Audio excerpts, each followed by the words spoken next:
agradezco que estén en este día acompañándonos en esta charla del Centro de Apoyo a la Docencia, que es la primera de un segundo ciclo sobre investigaciones de académicos eh, para enriquecer nuestra reflexión, nuestra comprensión de distintos campos de estudio. El primer ciclo de charlas estuvo centrado en la docencia y en la inteligencia artificial, en cómo impacta la docencia, y ahora es un poco más heterogéneo, pero también tenemos eh, investigaciones o abordaje, digamos, desde la academia de la inteligencia artificial. Esta primera charla de este ciclo eh, la va a realizar Cristian Noemi, nuestro decano, eh, que ha tenido la gentileza de colaborar con nosotros. Él siempre ha colaborado con el CAT y ahora patudamente le pedimos que compartiera parte de su trabajo en inteligencia artificial. Voy a leer brevemente la reseña y le voy a dar la palabra a Cristian para que nos comparta su presentación. Cristian Noemi es profesor titular de la Universidad de La Serena, es miembro correspondiente de la Academia Chilena de la Lengua, es doctor en Filología Hispánica por la Universidad Complutense de Madrid y postdoctorado en Estudios Latinoamericanos por la Universidad de California, Berkeley. Entre artículos y libros, cuenta con más de 40 publicaciones sobre temas de retórica, argumentación, discurso y sociedad que han sido editados en Chile, Argentina, Cuba, Colombia, México, República Dominicana, Costa Rica, España, Alemania y República Checa. Cristian, bienvenido, muchas gracias y te dejo la palabra para que compartas con nosotros tu presentación. Va. Muchas gracias, Mauricio. Buenas tardes para todos. Voy a compartir la presentación. Entonces, bueno, mi preocupación es si la inteligencia artificial puede argumentar como la inteligencia humana. De eso intentaré dar cuenta un poquitito. Este trabajo es una aproximación al tema, ni con mucho se puede considerar eh, un trabajo concluyente. Mi aproximación eh, está situada en una preocupación general respecto de argumentar o argumentación eh, en términos de que eh, de alguna manera se puede considerar que esta actividad, la de argumentar, o el producto, la argumentación, ha servido para conformar y asegurar la especie. En cierta medida, la capacidad de razonar a través de la puesta en consenso, de la dialéctica que permite confrontar puntos de vista, ha permitido que la humanidad se desarrolle y llegue al punto en que se encuentra. Y bueno, como yo estoy tan metido, digamos, imbuido, comprometido con este tema, casi llego a pensar que el futuro de la humanidad depende de cuánto sea posible ponernos de acuerdo, de compatibilizar nuestras diferencias en pro de garantizar la supervivencia de la especie. Eh, Voy a mostrarle en este momento un pantallazo en el que se resume lo que es una secuencia argumentativa, la estructura de una secuencia argumentativa eh, que ha sido levantada desde los datos. ¿M? Nosotros conocemos a partir de la teoría de argumentación diferentes propuestas, entre esas probablemente la más conocida y fundida, la propuesta del argumento de Tolmin, que es una propuesta top-down. Esta propuesta, que es bastante más simplificada, es una propuesta que surgió a partir de nuestros datos, de muestra con humanos, y resulta bastante más simplificada. La estructura de esta secuencia argumentativa está constituida por tres elementos. En primer lugar, el uno por un punto de vista, enseguida por un argumento y finalmente por una conclusión. Sin embargo, en un discurso, en un texto real, no existe solo una secuencia argumentativa, sino que se van mezclando, conjuntando secuencias con consecuencias para conformar finalmente un discurso argumentativo.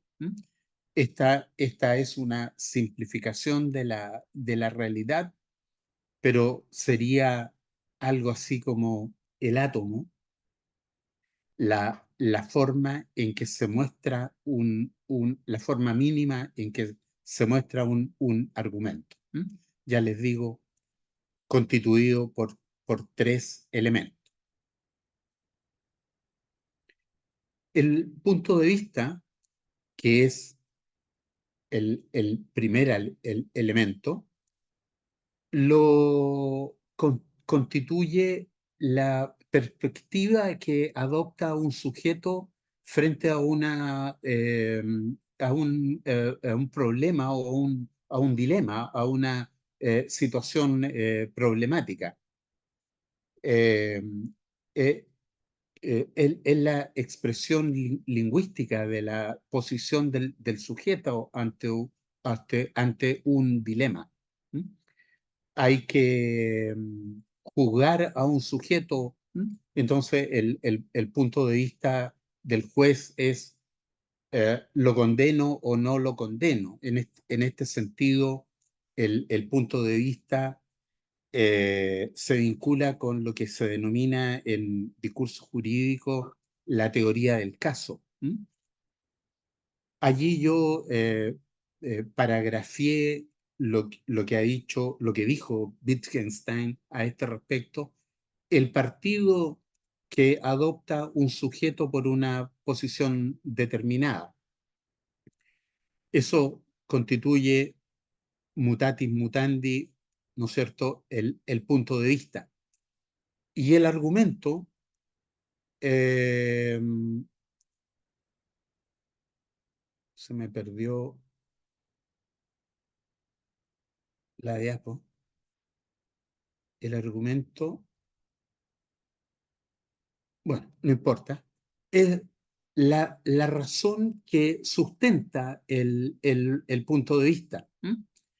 Eh, eh, Hay que condenar a este sujeto porque, en virtud de qué, ¿no es cierto? Es la razón que sostiene el punto de vista. Y finalmente la conclusión, eh, eh, en consecuencia, ¿m? Eh, por lo tanto, etcétera. El argumento y la conclusión tienen marcas textuales muy claras. El argumento porque y sus correspondientes, la conclusión, por tanto, y marcas equivalentes. La aproximación que he seguido de este problema eh, podría decirse, tiene dos ópticas, dos subópticas. La primera es la de la competencia lingüística formal y la segunda, la de la competencia lingüística funcional. Se entiende por competencia lingüística formal el conocimiento que tiene un sujeto respecto de las reglas de su lengua y que le permiten construir una oración bien formada. ¿Mm? Eh, Haciendo un parangón, podríamos decir, equivale al conocimiento que tiene un jugador de ajedrez respecto de las reglas del juego del ajedrez. Por ejemplo, es competente lingüísticamente un sujeto que enuncia una oración con un sujeto, un verbo y un predicado. El perro come pan. Es competente un ajedrecista que mueve el alfil en diagonal, pero no es competente formal un ajedrecista que mueve el alfil dos hacia adelante y uno hacia el lado. ¿Mm?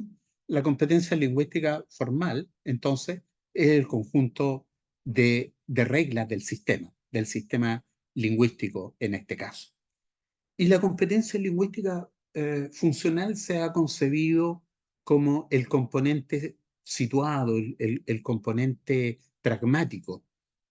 Eh, Nosotros usamos este sistema, construimos oraciones bien formadas para algo, ¿no es cierto? Yo en este minuto estoy construyendo oraciones para informar o para argumentar, ¿no es cierto? O para convencer. El ajedrecista eh, construye jugadas para ganar. ¿Mm? Entonces, competencia lingüística formal y competencia lingüística funcional son las ópticas que me permiten acercarme a, a este problema, a esta duda. ¿Mm? Si es que la inteligencia artificial puede argumentar como la inteligencia humana. Ahí me habían aparecido, parece, las tenía eh, en un orden no conveniente. La metodología que usé fue, en primer lugar, una metodología de tipo comparativa. ¿M? Y para comparar humanos con máquina, humanos con inteligencia artificial, me serví de un trabajo sobrehumano que está publicado el año 2019 en la revista Pragma Lingüística, donde analizo la secuencia argumentativa de 250 adultos chilenos de la región de Coquimbo, metropolitana, y la octava región, en este minuto no me acuerdo cuál es el nombre de fantasía de la zona de Concepción, digamos. ¿Mm? Entonces, este artículo contiene los principales resultados y la base de datos que dio origen a este artículo me sirve, digamos, como muestra de humanos. ¿Mm? Eh, Luego usé una modesta metodología quanti-quali para lo humano. Se empleó, al igual que para la inteligencia artificial, el dilema 3 del cuestionario DIT de REST 2013. Este cuestionario presenta dilemas morales. ¿Mm? Uno de los bien conocidos dilemas Morales. Un hombre había sido condenado a 10 años de prisión, después de un año se escapó de la prisión y se cambió el nombre por el apellido por López.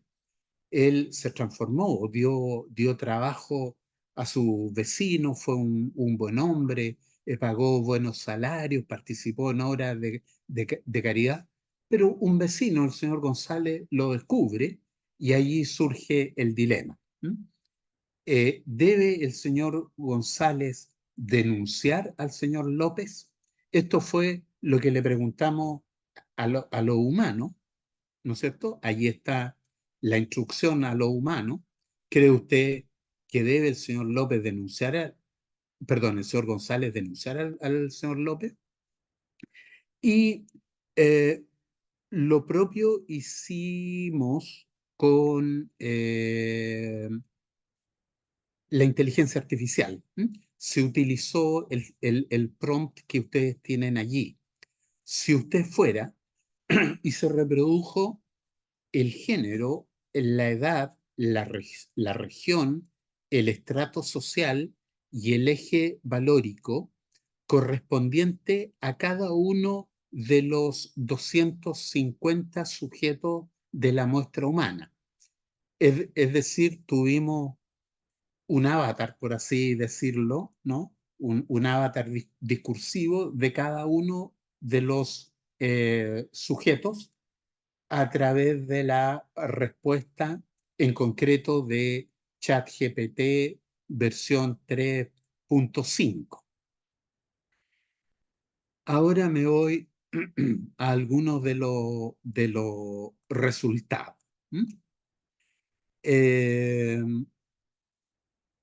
en primer lugar, en relación con el punto de vista propiamente tal. Lo primero que llama la atención es que ahí está inteligencia en humano, inteligencia artificial, inteligencia humana, inteligencia artificial, es que ningún humano de la muestra no señaló punto de vista. Es decir, todos respondieron sí o no. A favor de denunciar hubo un 12,3% y en contra un 87%. Pero todos respondieron. La gran mayoría, en todo caso, optó por no denunciar. Estimaron que había, en general, razones o argumentos, buenos argumentos, para no denunciar. Ellos, naturalmente, explicitaron sus argumentos, podríamos analizar qué tipo de argumentos emplearon, etcétera, etcétera. Y la diferencia, lo curioso, lo más significativo, es que ChatGPT no señala el punto de vista casi el 80% de las veces. Eh, un 20% de ellas lo señala a favor o en contra, y cuando lo hace, eh, se muestra de manera inversa a los porcentajes que lo hacen los humanos, ¿no es cierto? Eh, en lo humano apenas un 10%, un 12%, eh, en contraposición a quienes emiten un juicio en contra, que son casi un 90%. Se fijan, están cruzadas o invertidas las cifras. Pero, insisto, lo más significativo es que los humanos se la juegan, por así decirlo, ¿no es cierto? Emiten punto de vista. La inteligencia artificial, al menos ChatGPT, no lo hace. Aquí tenemos algunos ejemplos. El primero y el segundo son de humano. El tercero es de inteligencia artificial. Si se fijan, en uno, sí, el señor González debe denunciar. Está a favor. En dos, González no debe denunciar, está en contra. Sin embargo, es bien difícil ver en tres. Tres es la muestra 147 de inteligencia artificial. No, técnicamente no aparece el punto de vista. La respuesta podría depender de las creencias religiosas. Algunas personas podrían sentir la obligación, ¿m? Mientras que otras podrían optar por mostrar compasión. Pero no responde si debiera denunciar o no debiera denunciar, ¿no es cierto? Esto es un ejemplo de los datos generales que nos alertan respecto de que los humanos emiten punto de vista frente a una situación controversial, a un dilema moral, por contra, ¿no es cierto?, ChatGPT evita la respuesta, no emite punto de vista. ¿Mm? Esta tabla nos informa eh, respecto de la variable género en la emisión de punto de vista. ¿Mm? Entonces se observa que en el caso del punto de vista humano, a favor de denunciar está el género masculino y en contra de denunciar está el género femenino, preferentemente. Es decir, los hombres, ¿no es cierto?, tomamos partido por denunciar y en general lo hacemos puesto que nuestros argumentos como hombres están basados en criterios cardinales, como la ley, por ejemplo. ¿Mm? Sí, hay que denunciar a López porque infringió la ley. Eh, y los argumentos de las mujeres que están en contra, preferentemente en contra de denunciar, los argumentos de las mujeres, están sustentados preferentemente en cuestiones valóricas. No hay que denunciarlo porque este señor se transformó y ahora es un buen ciudadano. ¿Mm? Bueno, como parece obvio, al no emitir punto de vista, GPT debiera tener bajos resultados a este respecto, pero sin embargo tampoco le achunta, por así decirlo, porque pone a favor un 1,7 y en contra un 5,8. Es decir, tampoco es sensible a lo que muestra el comportamiento humano. ¿Por qué esta variable, la variable de género, podría o resulta interesante? Es una variable tan básica, ¿no? Pero ¿por qué resulta interesante? Porque es una variable de construcción social de identidad. ¿Mm? Entonces, eh, si bien podemos observar que uno es que constituye muestra humana, es un constructo bien formado desde un punto de vista de la competencia formal, y tres, es un constructo también bien formado desde el punto de vista de la competencia formal. eh, Uno lo es también desde el punto de vista de la competencia funcional, pero tres no lo es desde el punto de vista de la competencia funcional. ¿Qué quiero decir con esto? Que ChatGPT no es sensible a variables de construcción social de la identidad. Continúo. Eh, es Otra manera de ver el mismo problema probablemente, pero está a medio camino entre las dos perspectivas. En el caso del punto de vista humano, toda la atención temática se centra en la conjetura, sí, no, en la conjetura denunciar o no denunciar. ¿Mm? El 100% de la muestra, ¿no es cierto?, está en la conjetura. Sin embargo, en el caso de inteligencia artificial, hay muy poco en la conjetura y casi todo está puesto en la cualidad o en la traslación. ¿Mm?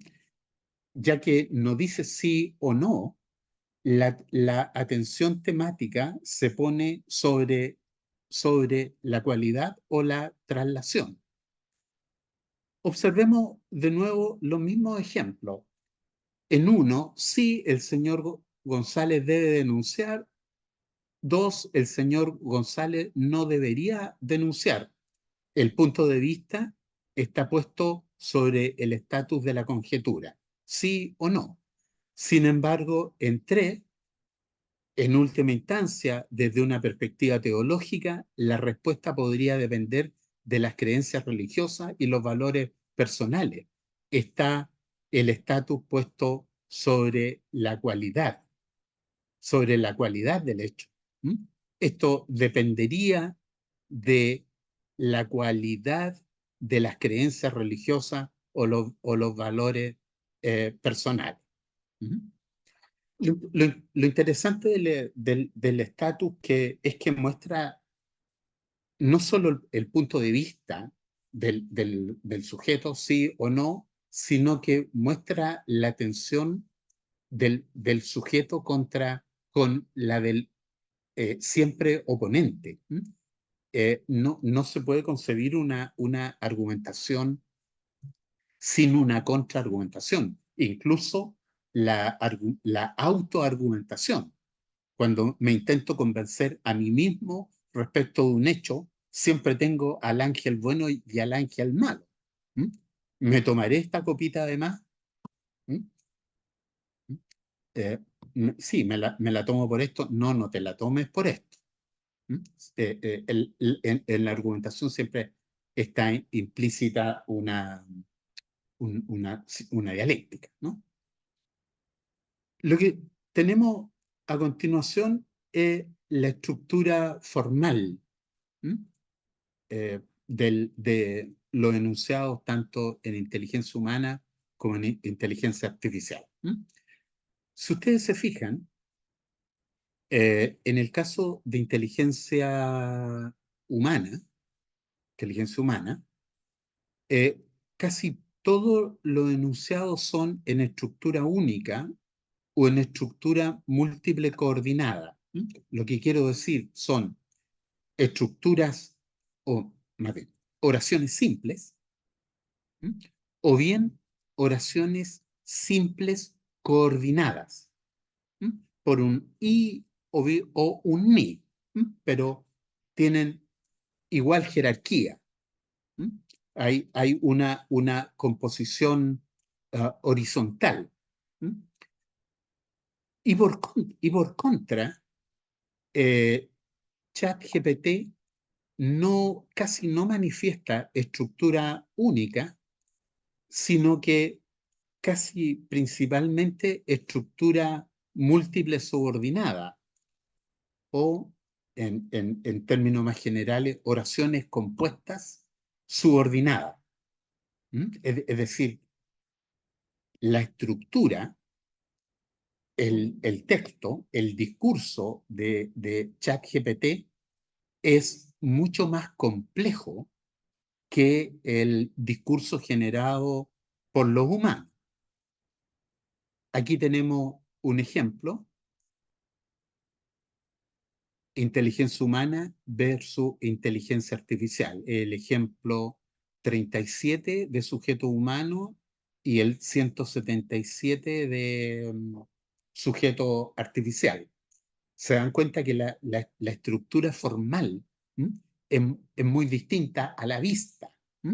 Y luego de un simple análisis gramatical nos muestra que estas son estructuras coordinadas, ahí hay un I. Sin embargo, estas son estructuras subordinadas, como por ejemplo ahí hay un sin embargo. Los productos discursivos son a la vista y luego del análisis son eh, bastante distintos. Este pantallazo casi no dan ganas de mostrarlo como investigador, porque muestra que tanto la inteligencia humana como la inteligencia artificial utilizan los mismos tipos de argumentos. Incluso los argumentos principales son los mismos. El de justicia, cuando se está a favor, tanto en inteligencia humana como en inteligencia artificial, o en contra, el argumento ad misericordia, porque se redimió, porque se transformó en un buen ciudadano, etc. Lo digo, este pantallazo no me hubiese gustado encontrarlo, ¿no? O mostrarlo, porque hay bastante coincidencia entre inteligencia humana e inteligencia artificial.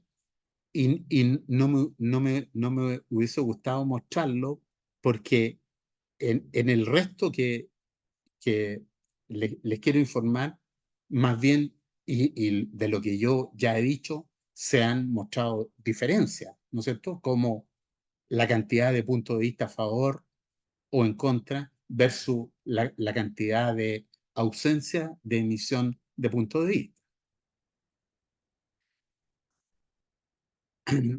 Paso entonces a las conclusiones.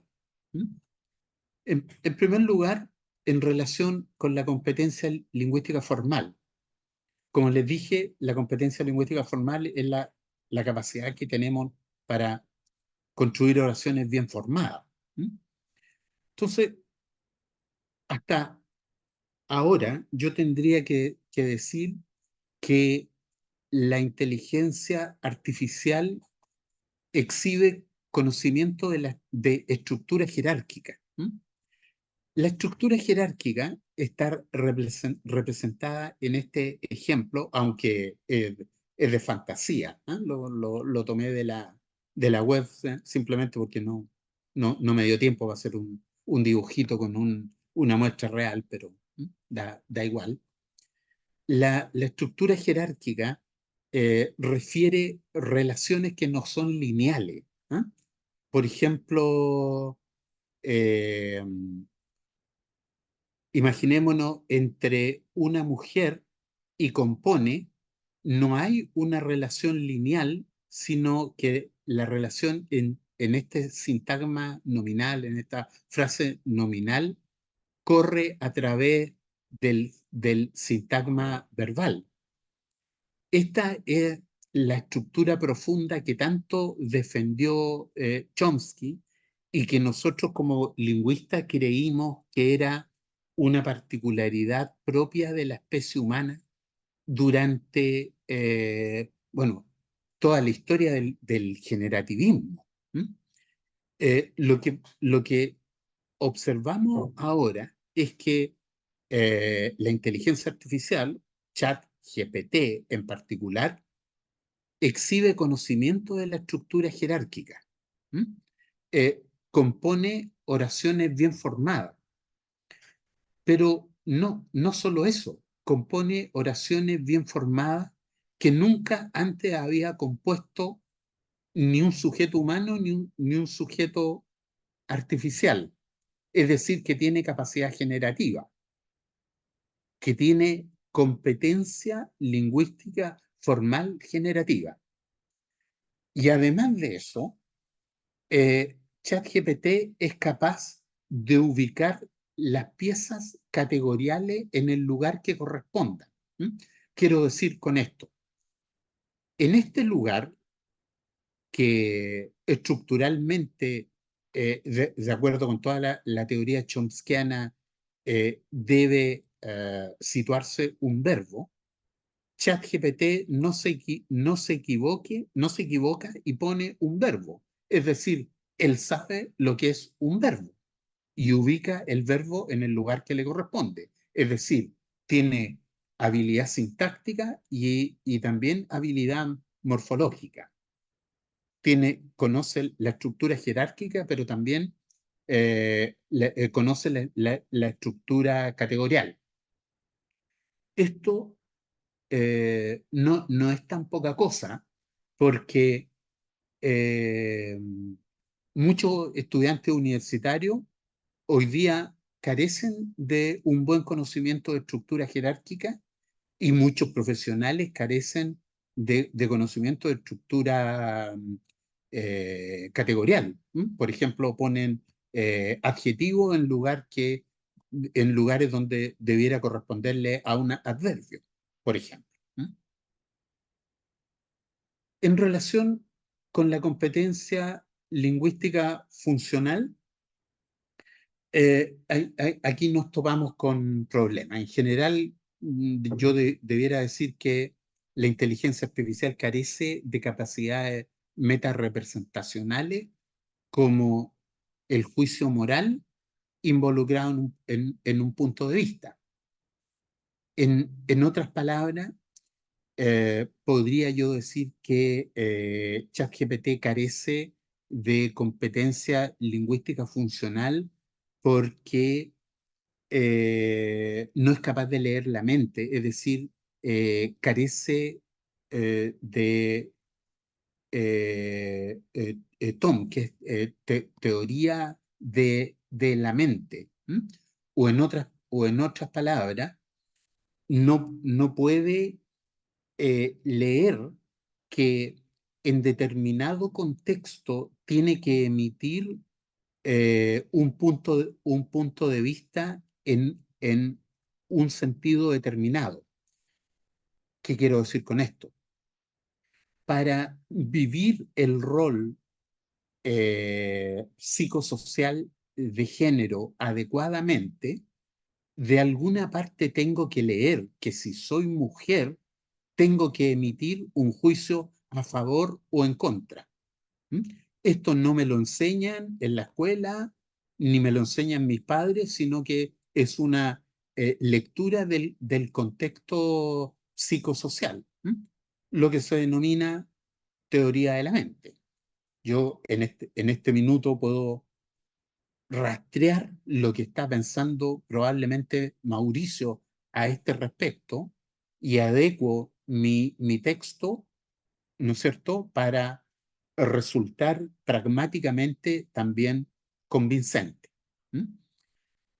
Al no emitir eh, punto de vista y al no ser capaz de situarse en un constructo tan básico como el género, insisto, esta es todavía una investigación exploratoria, tendremos que profundizar en estos hallazgos, pero de momento podemos decir que al menos ChatGPT carece de teoría de la mente.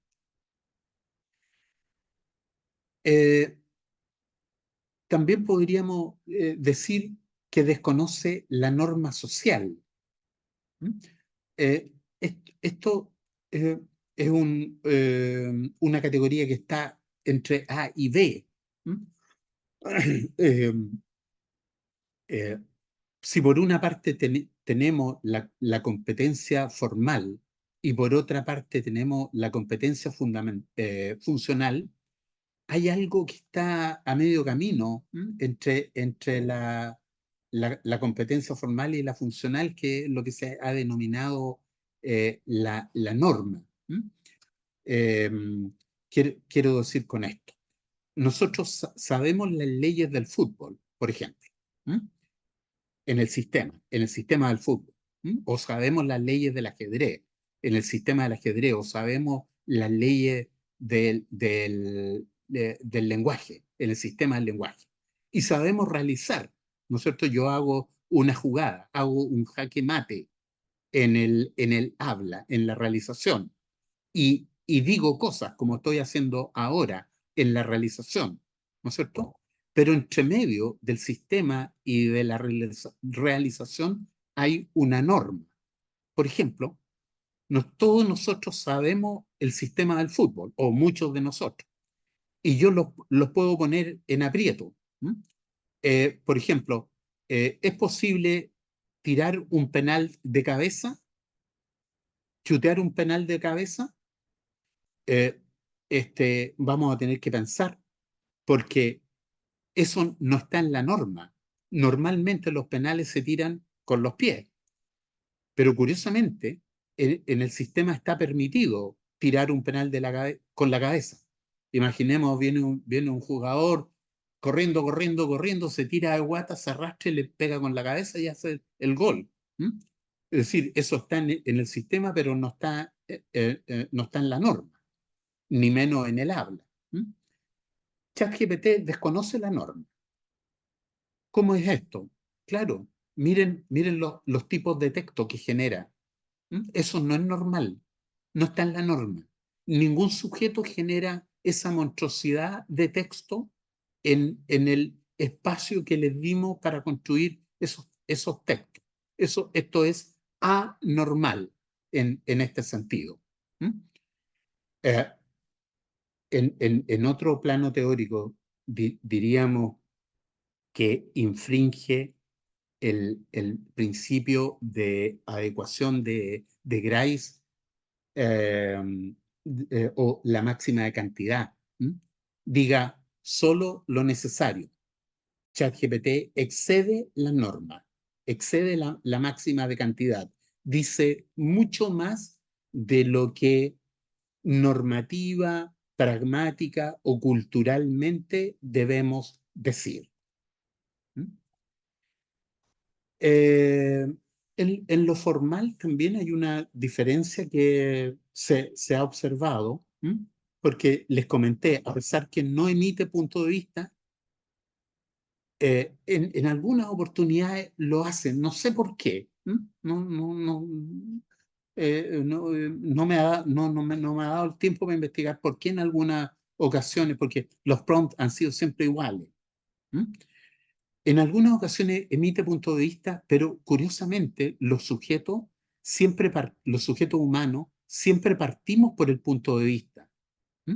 Como les mostré antes, sí, González debería denunciar. No, González no debería denunciar, ¿no es cierto? Luego emitimos los argumentos y enseguida la conclusión. ChatGPT, cuando emite punto de vista, lo hace al final. Aquí les tengo una muestra. Esto es el 196. Marqué con rojo el punto de vista. Se fijan que primero mete una cantidad de texto anormal, analiza variables, situaciones, y finalmente dice en resumen, y allí está el punto de vista, donde nosotros eh, normalmente hubiésemos puesto la conclusión. Esta es, de todas maneras, una suerte de conclusión, pero eh, no obstante emitió punto de vista, ¿no es cierto?, que dice que debería denunciar a Son López. Una cuestión que todavía tampoco me ha dado tiempo es que siempre lo hace en condicional. En cambio, los humanos usamos el indicativo. El señor López debe denunciar o no debe denunciar. Y ChatGPT hasta ahora, bueno, yo analicé la versión 3.5, hasta ahora siempre lo hace con condicional. Es decir, siempre es evitativo, nunca es autoimplicativo. Eh, para futuros desarrollos, eh, ChatGPT perdón, los desarrolladores debieran tener en consideración eh, a mi juicio, la modularidad de la mente. Si nosotros aceptamos la existencia de la competencia lingüística formal y la existencia de competencia lingüística funcional, ¿m? O sea, yo sé las reglas del ajedrez y puedo eh, dejarme ganar, dejarme ganar para satisfacer a mi oponente, ¿no es cierto? Sé las reglas, competencia formal, me dejo ganar, competencia funcional. Esto significa que la mente es modular. ¿Por qué? Muy fácil. Hay sujetos que tienen afasia lingüística, que han perdido la competencia formal, pero, por ejemplo, pueden jugar ajedrez o realizar tareas aritméticas. Es decir, que no todo el funcionamiento de la mente lingüística es formal o funcional. ¿Mm?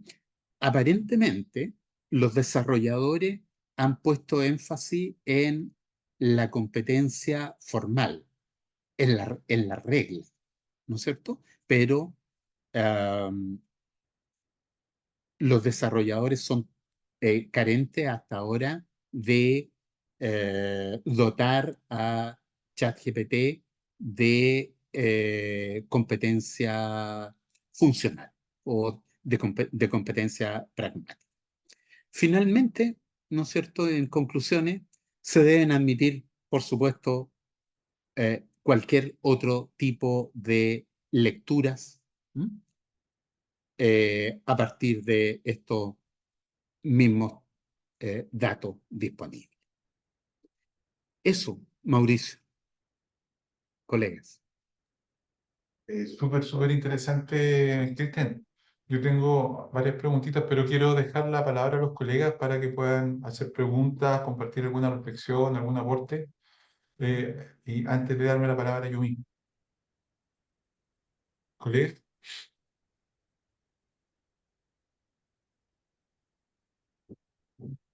Eh, yo me quisiera decir unas pequeñas palabras. ya Francisco, Muchas gracias. Agradezco esta instancia y justamente, decano, gracias por el tema que ha abordado. Yo creo que es un tema bien controversial que hoy en día se utiliza bastante, más todavía los docentes y estudiantes que se dedican a la investigación, es algo que está en boca, cómo poder mantener en este caso el control del chat GPT en la docencia es un gran desafío. Nosotros que somos docentes, principalmente que estamos dedicados a la docencia. Cabe destacar que ahora salió una nueva versión, ¿cierto? El 4.0, que en este caso incluye muchos más tipos, mucha más cantidad de parámetros. Yo hasta el día de hoy no he llegado a utilizarlo, pero sí dan respuestas a conversaciones mucho más humanas. Creo que en este punto, creo que también podría dar unos nuevos indicios de acuerdo a cómo radica esta cantidad de parámetros que presenta este nuevo chat GPT y que supuestamente son respuestas mucho más precisas y coherentes. Habría que investigar, ahí se podría hacer una nueva investigación de Cano con esta nueva versión, porque supuestamente podría dar unos nuevos datos. Pero se agradece mucho esta instancia que usted ha abordado esta temática, ya que es una temática que involucra mucho también la innovación en la educación, así que es totalmente atingente. gracias, Francisco. Yo Hola, voy a ay, aprovechar, dime, Valeria, dime. sí, qué gusto verte, Valeria. Gracias. Yo tengo una duda respecto de la competencia funcional, porque en la última interacción aparece ChatGPT respondiendo de la siguiente manera. Si yo fuera una persona de 85 a 100, si no me equivoco, años, o sea, lo que hace ahí me da la impresión que es funcionalmente adecuado respecto de la pregunta. y es incondicional, creo, porque se está ubicando en un lugar que no es el de él, por decirlo de alguna manera. Me pareció súper interesante que se manifestara de esa forma.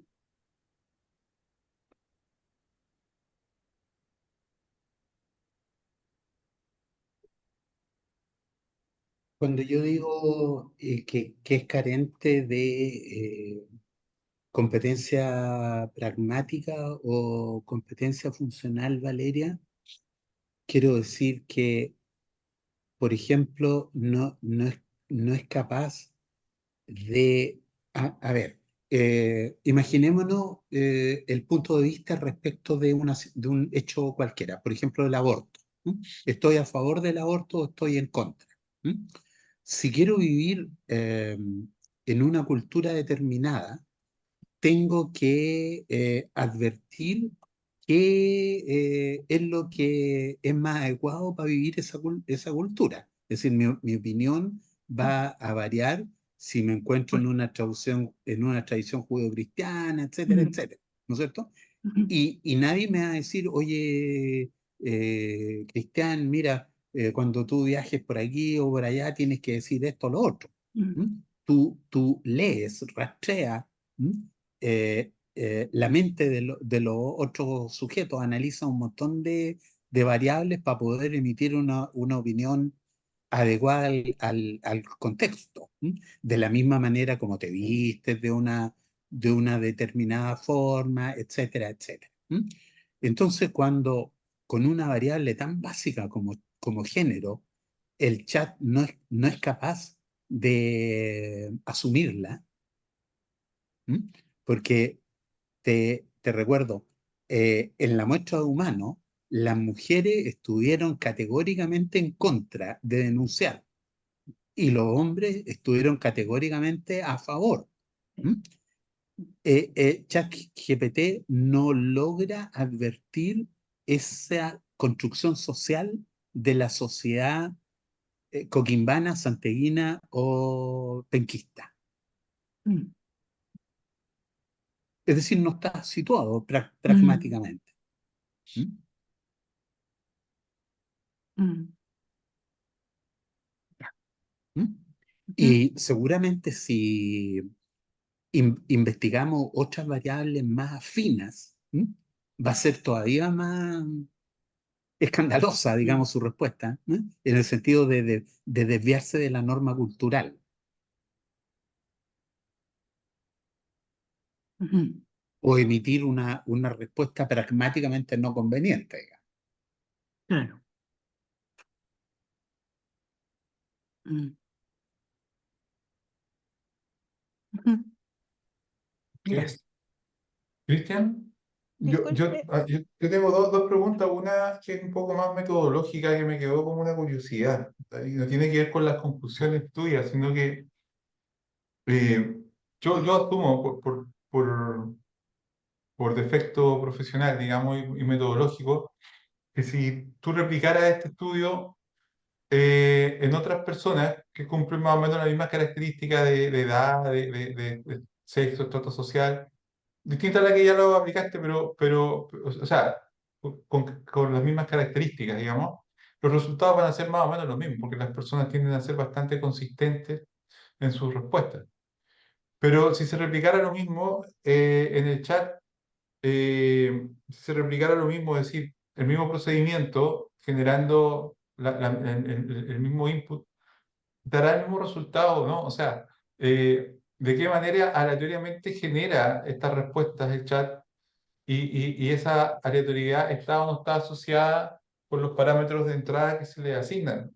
Y me generó esa curiosidad porque podría ser que tú repliques ahora el estudio y compares con lo que ya tienes del chat y que a lo mejor salgan otros resultados diferentes o serán consistentes, no lo sé. O sea, ahí me queda como una pregunta eh, respecto Tú, al... tú dices, tú dices si se vuelve a preguntar con Y le el vuelvo a mismo preguntar lo prompt. mismo en las mismas condiciones, pero ya después de haber pasado unos meses, digamos, de que se hizo la Vale. primera consulta. ¿Mm? Mira, lo que hicimos nosotros fue reiniciar cada vez, ¿ah?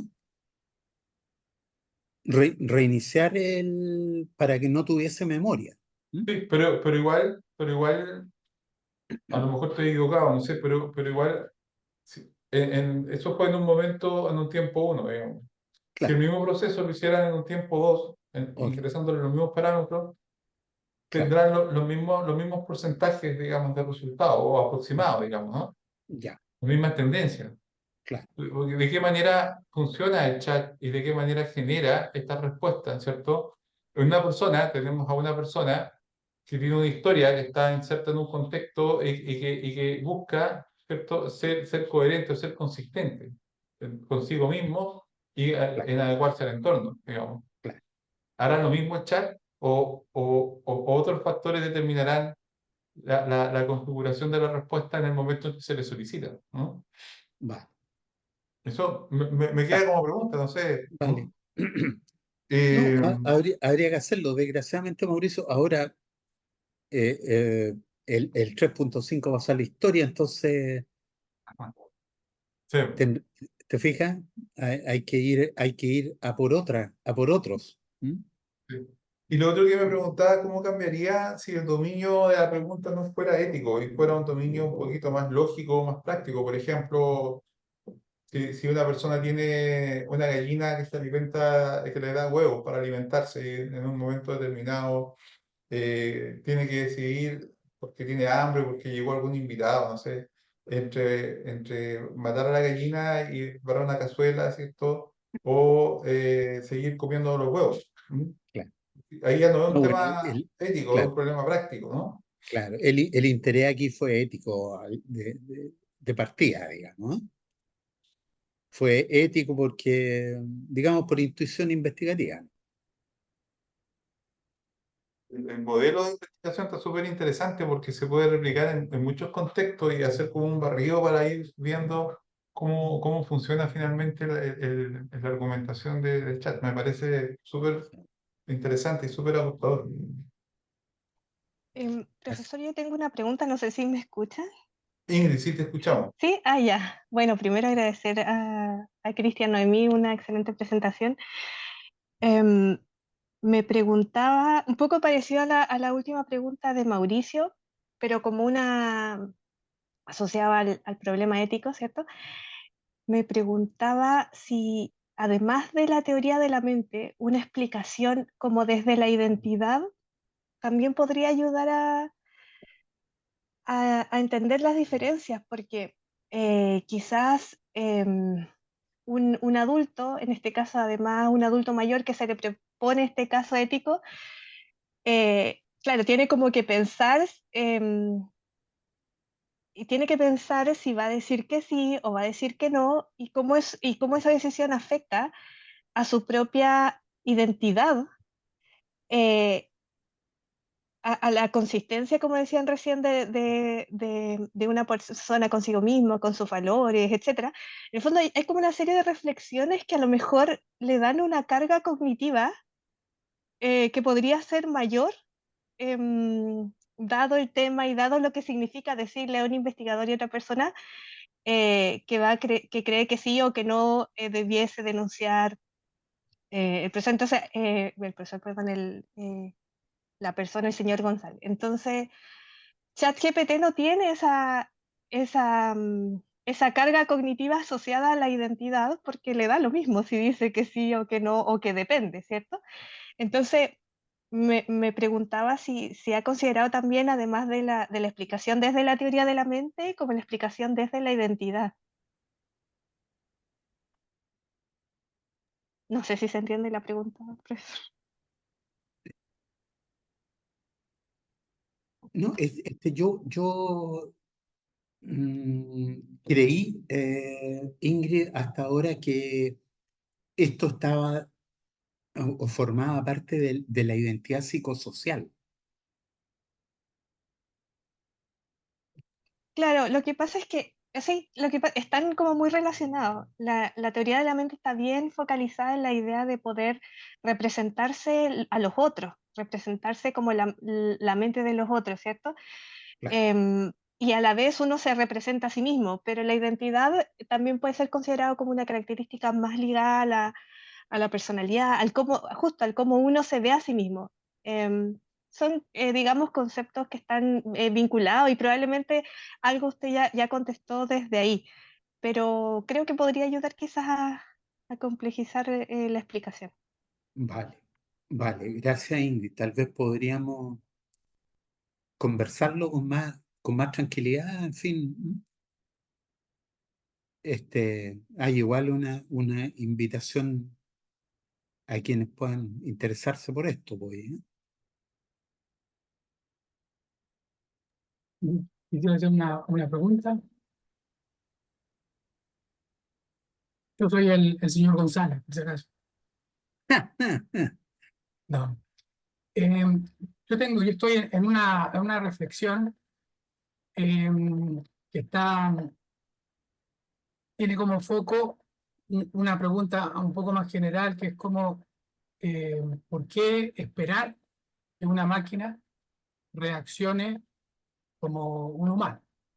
Por un lado está el propio diseño de la máquina, que ha buscado tener estos rasgos antropomórficos, y por otro lado está nuestro propio interés o necesidad de que las cosas que se comportan como se comporta un humano tengan, nosotros le atribuimos estas características, estas condiciones. En este caso, una máquina que habla, nosotros suponemos que tiene capacidad, conciencia, conocimiento, a lo mejor, no sé conciencia, pero le estamos buscando esa conciencia. En este caso, esperamos que la máquina tenga un comportamiento moral, ¿vale? Y esto lo contribuye el mismo diseño de la máquina y su opacidad de funcionamiento. No. ¿Cuál es la promesa de ChatGPT? La promesa de ChatGPT, uno puede decir, cuando uno le pregunta, de hecho yo le pregunté hoy día, le pregunté qué era, porque yo le podría preguntar quién eres, y lo estoy antropomorfizando, le pregunto qué eres, y me dice, usa el yo, dice, soy ChatGPT, un modelo de lenguaje desarrollado por OpenAI. Y una serie de otras cosas. Entonces, mi reflexión va en si es que hay una trampa en la herramienta, porque la herramienta dice que es inteligencia artificial, entonces nosotros pensamos que esa inteligencia tendría que tener las mismas propiedades que la inteligencia humana, o alcanzar, o asimilarse, o tratar de ser como la inteligencia humana. Y como logra una competencia lingüística extraordinaria, como logra una competencia formal impresionante, como nos ha mostrado el profesor Noemí, nosotros tendemos a esperar que, bueno, a ver si las otras habilidades del comportamiento humano las tiene, ¿no? El razonamiento, el manejo del conocimiento, pero resulta que esta máquina funciona, hasta donde yo entiendo, funciona como un cálculo estadístico, ¿no? ¿De qué palabra sería más pertinente que fuera siguiendo a la siguiente palabra? Entonces, yo creo que podríamos esperar de la máquina que reflejara de alguna manera algún conocimiento compartido general, alguna conciencia colectiva sobre los temas, pero es muy difícil pedirle a una máquina que tiene una presencia, si está iterada en cada escritorio, ¿no? Y está alimentada de prácticamente todos los textos, que logre tomar un posicionamiento, digamos, moral. A mí me parece que vamos aprendiendo cómo reacciona la máquina frente a unos determinados prompts, y cómo podemos aprovechar esta máquina, sacarle provecho por ahora corrigiendo textos, ¿no? Porque de alguna manera puede ser una ventana a una conciencia moral colectiva, ¿no? Que está distribuida en esos textos de los cuales fue alimentado. Pero me resulta a mí es bastante complejo entender primero el funcionamiento de la máquina, porque es opaco, y después cómo puede una máquina de cálculo estadístico eh, armarse de un contexto y de una pertinencia para conseguir una pertinencia y un juicio moral. Lo que quiero decir es que a mí lo que más me perturba es la opacidad de la máquina, y lo que me sorprende es cómo tendemos a antropomorfizarla, ¿no? Y a evaluarla en función de cuánto se parece a lo humano. A mí me parece que esta muestra que nos hace el profesor Noemí informa muy bien de un aspecto de cómo funciona esta máquina, ¿no? Cómo funciona esta máquina y qué posibilidades tiene, que a mí me resulta que es lo más interesante. Eso. Cristian, sin ánimo de responder, sin pretender zanjar este tema en absoluto, yo diría no esperaba nada, ¿eh? Solo quería saber cuál era el estado de la cuestión. ¿Eh? Se ha producido tanta investigación en el año que llevamos, al menos de conocimiento eh, real, por así decirlo, de uso de ChatGPT en concreto, y no tengo por qué no creerle a los resultados de colegas por el mundo, y hay algunos descubrimientos asombrosos, por ejemplo, que luego de entrenarlo lingüísticamente, ha mejorado habilidades aritméticas, por ejemplo, ¿eh? Y cosas por el estilo. Es decir, eh, a lo mejor podríamos también cambiar nuestra perspectiva o conocimiento de cómo funciona el cerebro humano. Tal vez los universales lingüísticos no son tal cual lo hemos pensado, y la mente lingüística tiene mucho más de estadística que la que pensábamos. ¿Mm? La pura estadística no nos lleva a tener conocimiento jerárquico o categorial, por ejemplo, que es lo que yo mostré ahora. ¿Mm? Eh, ¿Por qué puede ser interesante desde un punto de vista ético el tema el tema moral? ¿Eh? Aunque haya cierta contradicción en mi propia construcción. Según entiendo, está muy próximo a que médicos, por ejemplo, tomen decisiones a partir de ChatGPT u otras eh, máquinas similares para conectar o desconectar a un sujeto, puesto que tendría almacenadas más variables para la toma de decisiones. O un profesor para reprobar o aprobar a un alumno luego de someter su prueba a su escrutinio. ¿Mm? Entonces, el juicio ético está muy cerquita, según mi parecer, de la voluntad de la máquina. ¿Mm? Esa es la preocupación ética que está en el trasfondo, digamos, de mi preocupación por asumir este tema.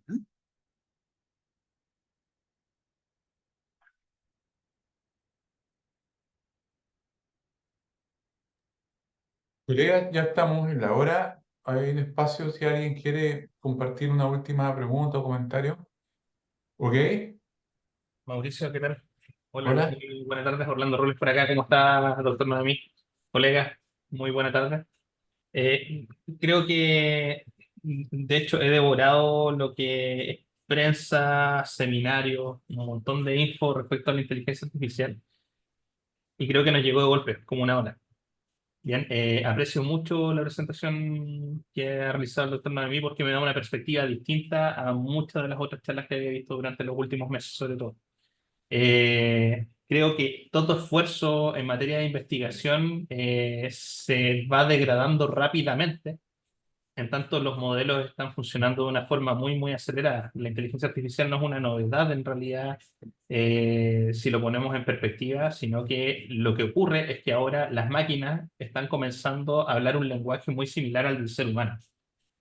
Y ese es uno de los temas que básicamente es una de las ambiciones, lo mencionaba Sam Altman, que es básicamente uno de los participantes de la génesis de lo que es el modelo de ChatGPT, que es solamente una de las herramientas. Recordemos que hay muchos otros modelos en este momento funcionando en paralelo.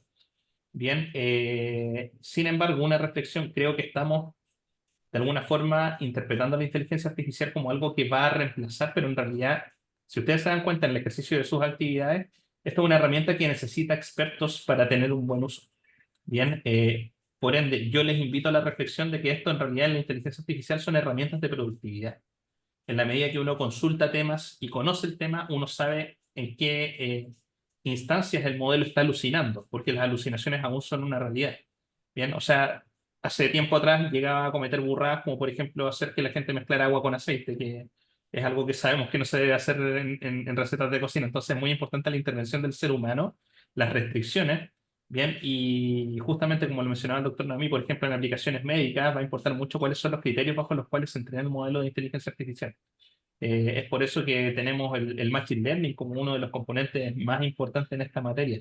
Yo con esto, al ver esta novedosa aproximación que tiene el doctor Noemí, les invito a que de sus áreas de especialización vayan sacando partido de esto como una herramienta de productividad y corremos el grave riesgo de que en materia de educación los estudiantes utilicen mal el modelo. De hecho, que no les sorprenda ver papers que van a ser publicados en muchos lugares con un montón de alucinaciones y que van a pasar colados en la revisión de pares. Esto es una realidad. Entonces, muy importante cómo vamos entrenando el ojo en nuestras lecturas. Y bueno, ahora con el modelo que fue lanzado hace un par de semanas atrás, el 4O, como le llaman de ChatGPT, vamos a poder comenzar a interactuar verbalmente de una forma mucho más dinámica. Bien, entonces la idea es que le podamos sacar una gran ventaja a estos modelos como asistentes, que esa es la realidad que tienen en este momento, ser asistentes. Bien, no reemplazarnos ahora. Obviamente, los miedos en el mercado laboral, las y los asistentes que estaban funcionando hasta el día de hoy van a ser requeridos de menor manera. En tanto, estos modelos están altamente entrenados, se demora mucho menos en entrenar un modelo de inteligencia artificial, pero la idea es esa, que vayamos tomando partido en materia de investigación, principalmente para ver cómo podemos comenzar a optimizar nuestras áreas y que también podamos enseñarle a nuestros estudiantes el hecho de cómo sacar partido.